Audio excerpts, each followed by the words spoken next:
সংবিধান সংস্কার পরিষদের অধিবেশন আহ্বান নিয়ে সরকার ও বিরোধী দলীয় নেতাদের বক্তব্যে উত্তপ্ত হয়ে উঠেছে জাতীয় সংসদ। বিরোধী দলীয় নেতা এ বিষয়ে নোটিশ দিলে সরকার দলীয় নেতারা বিধি মোতাবেক আলোচনার কথা বলেন। পরে ডেপুটি স্পিকার এ নিয়ে কথা বলার জন্য ৩১শে মার্চ সময় নির্ধারণ করে দেন। এছাড়া অন্তর্বর্তী সরকারের ১৩৩ অধ্যাদেশের ভাগ্য নির্ধারণে রাতে বৈঠক বসছে কমিটি। সেলিম মালিকের রিপোর্ট।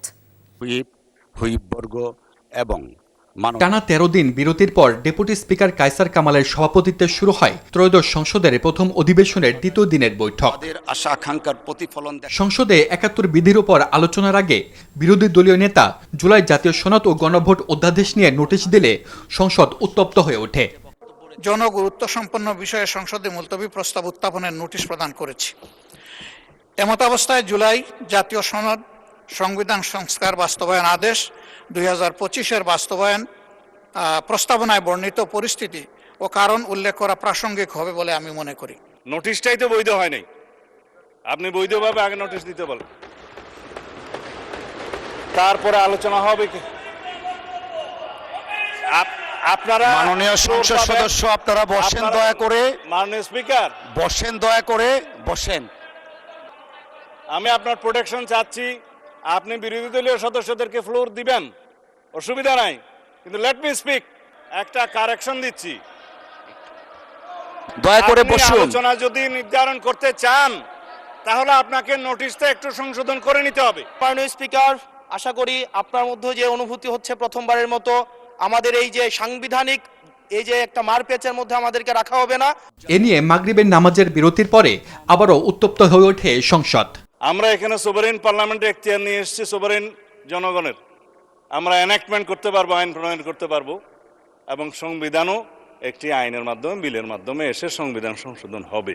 মাননীয় স্পিকার, তাহলে আমরা আর এখানে না থাকি, আমরা তাহলে আর দরকার নেই। মাননীয়, এই ম্যাটারটা রিজলভ হয়ে গেছে। এনি এটা বলতেই পারেন না, কারণ আমরা গণভোটের আদেশে গণভোটে অংশগ্রহণ করে সবাই আজকের এই জায়গায় এসেছি। আমরা রক্ত ঝরিয়েছি বলে আপনারা আজকে সংসদে প্রধানমন্ত্রী, স্বরাষ্ট্রমন্ত্রী হয়েছেন।